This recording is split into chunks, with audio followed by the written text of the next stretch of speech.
Hello बच्चों, आज हम लोग एक्सरसाइज 8 पॉइंट का क्वेश्चन नंबर 10 और क्वेश्चन नंबर 11 करेंगे। एक्सरसाइज 8.1 में 11 क्वेश्चन है, जिसमें हम लोग 9 तक का क्वेश्चन पिछले वीडियो में कर चुके हैं। अब इस वीडियो में हम लोग क्वेश्चन नंबर 10 करेंगे। तो चलिए क्वेश्चन नंबर 10 देखिए क्या क्या गिवन है।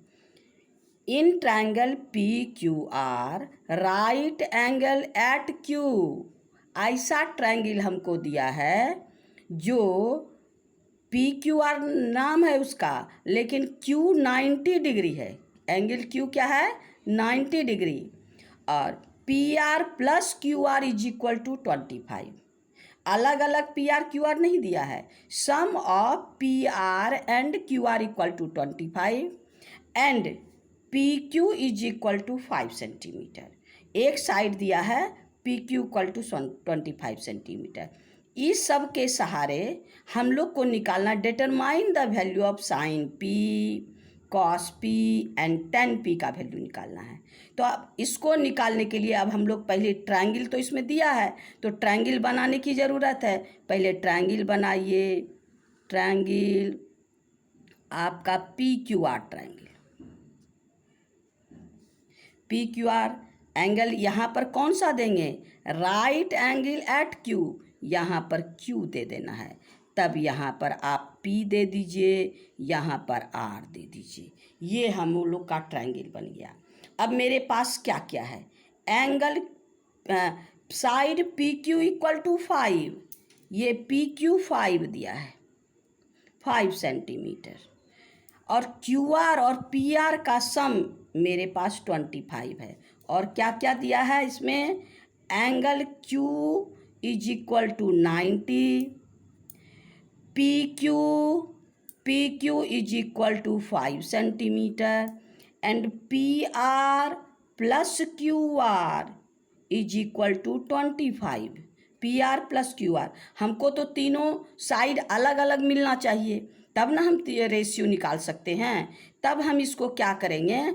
इसको उधर भेज दीजिए, यानी PR is equal to 25 minus QR। ये हो गया। अब इसमें हम लोग कोई एक साइड को लेट कर लेते हैं।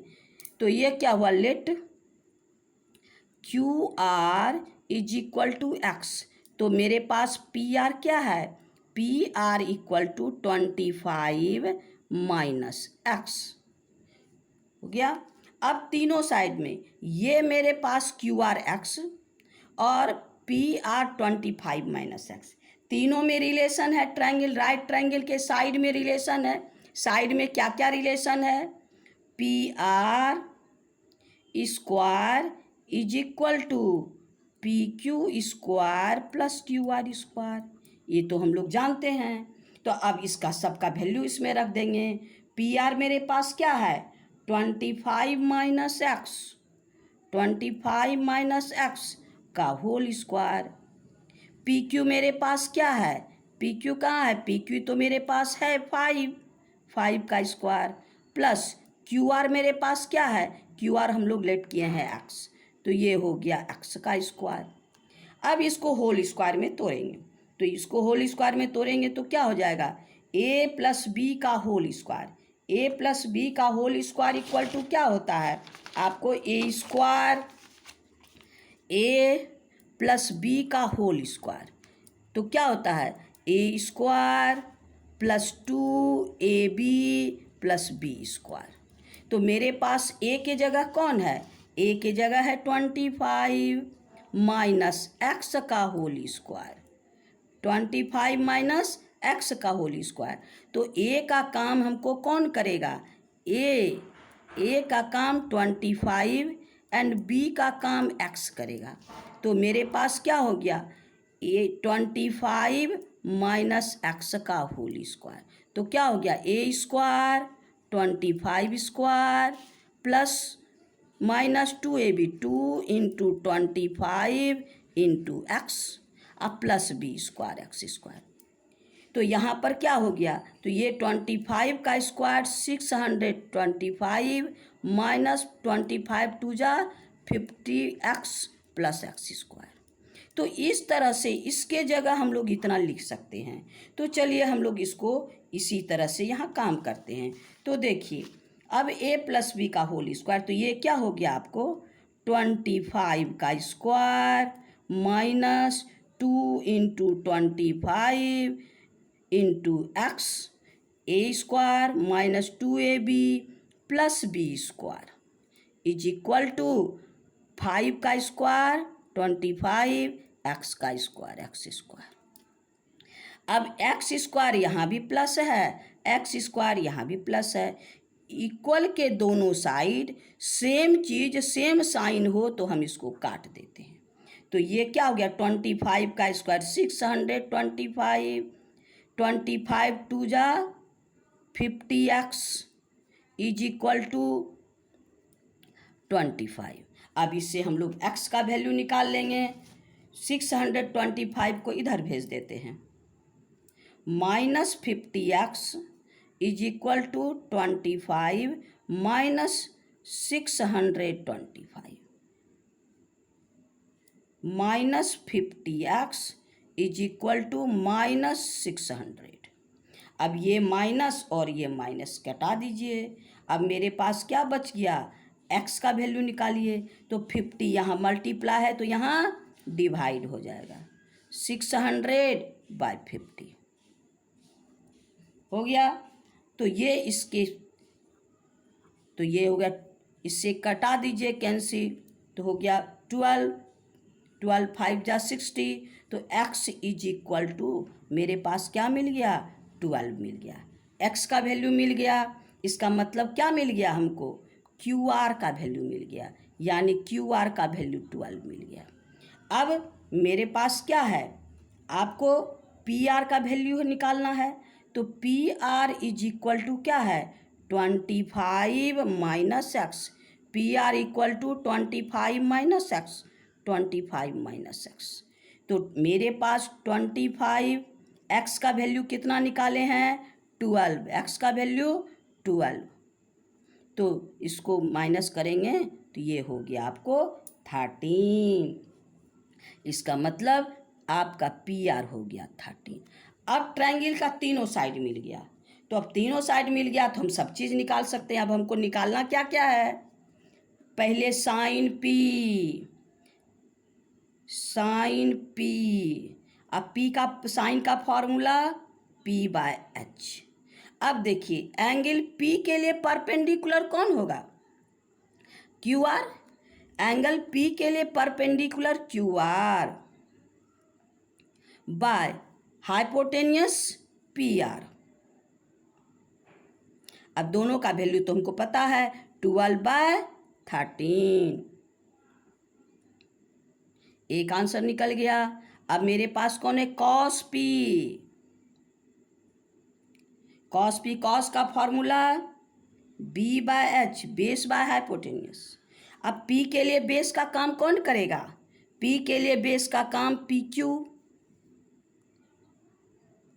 और हाइपोटेनियस Q के अपोजिट PR, यानी PQ मेरे पास कितना है 5 ये, और आपका हाइपोटेनियस 13, सब में सेंटीमीटर लिख दीजिए। तो आपका क्या हो गया 5/13। तो ये आपका दूसरा आंसर निकल गया। अब मेरे पास क्या है, और किसका वैल्यू निकालना है 10 का, 10P। 10 का फॉर्मूला P/B। P के लिए परपेंडिकुलर QR और बेस PQ। तो क्या हो गया QR कितना है 12/5, ये निकल गया। तो इस तरह से हम क्वेश्चन नंबर मेरा 10 कंप्लीट हो गया। Sine P, cos P and 10P का वैल्यू निकल गया। तीनों का value sine P, cos P और 10P का वैल्यू निकाल लिए। अब मेरे पास इस एक्सरसाइज में एक ही क्वेश्चन बचा है, कौन, क्वेश्चन नंबर 11। तो आइए क्वेश्चन नंबर 11 क्या कहता है। इसमें ट्रू फॉल्स करना है, यानी आपका जो है इसका स्टेटमेंट जो दिया है आपका क्वेश्चन, क्या ये सही कहता है? अगर ये सही है तो हम लोग उसको ट्रू लिखेंगे, अगर गलत है तो फॉल्स लिखेंगे। तो पहला नंबर क्वेश्चन देखिए, the value of 10a is always less than 1। The value of 10a is always less than 1। क्या लेस देन 1 होता है? ऐसे तो आप जानते हैं 1045 1 होता है। क्या होता है? 1045 1 होता है ना। और आपको 1090 इन्फिनिटी हो जाता है, 1090 इन्फिनिटी हो जाता है। तो 1 से तो छोटा नहीं है, 1 से छोटा भी है तो बड़ा भी है। तो यहाँ कहता है ऑलवेज लेस देन 1, ये ऑलवेज लेस देन 1। तो ये जो आपका पहला नंबर क्वेश्चन है ये तो हमको फॉल्स कर रहा है कि हमेशा तो 10 का वैल्यू 1 से छोटा नहीं होता। हाँ, 1045 में 1 होता है, हाँ, और 1090 में इन्फिनिटी होता है। तो ये हो गया आपको फॉल्स। पहला क्वेश्चन क्या हो गया? फॉल्स। 1 नंबर का आंसर निकल गया। अब आइए 2 number question. sec a equal to 12/5, sec a equal to 12/5 for some value of the angle a। किसी भी एंगल a के लिए, किसी भी एंगल a के लिए आपका 12/5 क्या sec a का वैल्यू हो सकता है? तो अब यहाँ ध्यान दीजिए, sec a, sec a का फॉर्मूला क्या होता है? h/b, h/b। यानी ट्रायंगल में h हमेशा बड़ा साइड होता है। क्या होता है? h हमेशा बड़ा साइड होता है। यानी h जो है वो p से भी बड़ा होगा, h जो है b से भी बड़ा होगा। इसका मतलब sec a का न्यूमरेटर हमेशा बड़ा होना चाहिए, sec a का न्यूमरेटर हमेशा बड़ा होना चाहिए और डिनोमिनेटर छोटा होना चाहिए, क्योंकि इसका वैल्यू ग्रेटर देन 1 होता है। अब देखिए sec a का वैल्यू क्या है मेरे पास क्या है? 4/sec a equal to 4/3। sec a का वैल्यू 4/3, यानी आपका क्या है?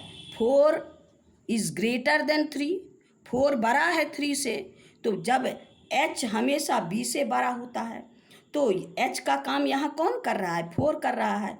किसी एंगल के लिए यानी आपका न्यूमरेटर बड़ा, सेक के लिए न्यूमरेटर बड़ा, डिनोमिनेटर छोटा है। तो यहाँ पर सेक ए का जो हमको दिया है, नहीं सॉरी, सेक ए का वैल्यू नहीं, सेक ए का वैल्यू हमको 12/5 दिया है, 12/5 sorry, sec A equal to हमको 12/5 दिया है।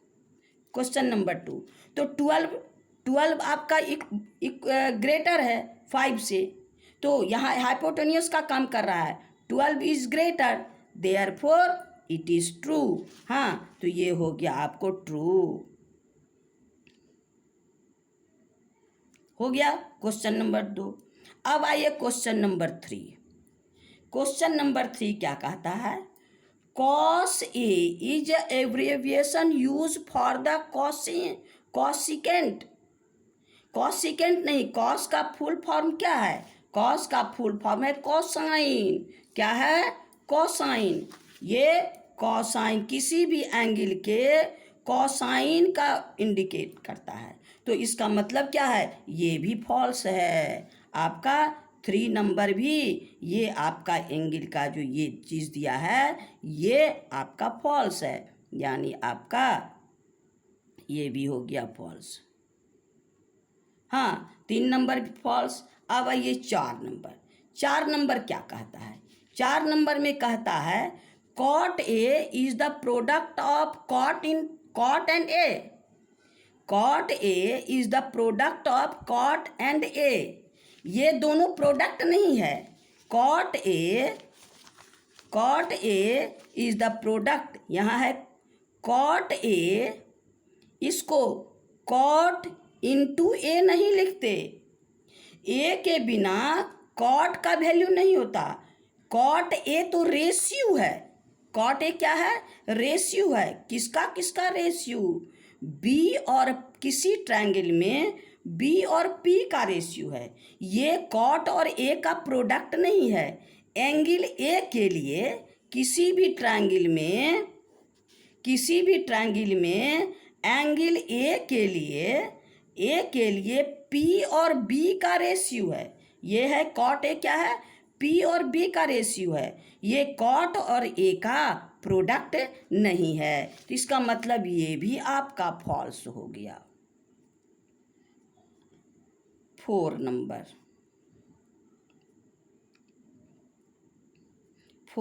क्वेश्चन तो आपका हो गया फॉल्स। अब आइए क्वेश्चन नंबर 5 में देखिए, क्या sine theta equal to 4/3? Sine theta equal to 4/3 for the some angle theta. क्या ये हो सकता है? हाँ। अब देखिए इसमें भी क्या है, इसमें भी आपका साइन थीटा का फॉर्मूला क्या है? P/H। तो H हमेशा सबसे बड़ा साइड होता है। H हमेशा सबसे बड़ा साइड होता है। तो हमको डिनोमिनेटर, साइन का जब भी वैल्यू होगा डिनोमिनेटर बड़ा होगा। साइन का जब भी वैल्यू होगा न्यूमरेटर से डिनोमिनेटर बड़ा होगा, क्योंकि H जो है वो P से भी बड़ा होता है और H जो है वो B से भी बड़ा होता है। तो इसका साइन का डिनोमिनेटर हमेशा न्यूमरेटर से छोटा और न्यूमरेटर हमेशा डिनोमिनेटर से बड़ा। अब मेरे पास दिया है क्या? साइन, मेरे पास क्या है? 4/3। यहाँ डिनोमिनेटर बड़ा है, छोटा है, सॉरी, डिनोमिनेटर छोटा है। 4 से डिनोमिनेटर छोटा है, यानी H जो है वो P से छोटा संभव नहीं है। हाँ, H हमेशा दोनों से बड़ा होगा, H छोटा नहीं होगा। यानी इसका वैल्यू जो है ये हमेशा जब भी डिनोमिनेटर होगा, अगर 4 न्यूमरेटर है तो हमेशा 4 से बड़ा डिनोमिनेटर होगा। इसका मतलब ये भी हमका फॉल्स, यानी 5 नंबर भी फॉल्स। इस तरह से हमारा क्वेश्चन नंबर 11 भी कंप्लीट हो गया। तो 11 कंप्लीट हो गया, एक्सरसाइज 8.1 कंप्लीट हो गया। अब हम लोग आगे वीडियो में एक्सरसाइज 8.2 में चलेंगे। तो पहले हम लोग एग्जाम्पल बनाएंगे और उसके बाद तब फिर एक्सरसाइज बनाएंगे। आज के लिए इतना ही, और आपको थैंक यू। आप इसी तरह लाइक करते रहिएगा।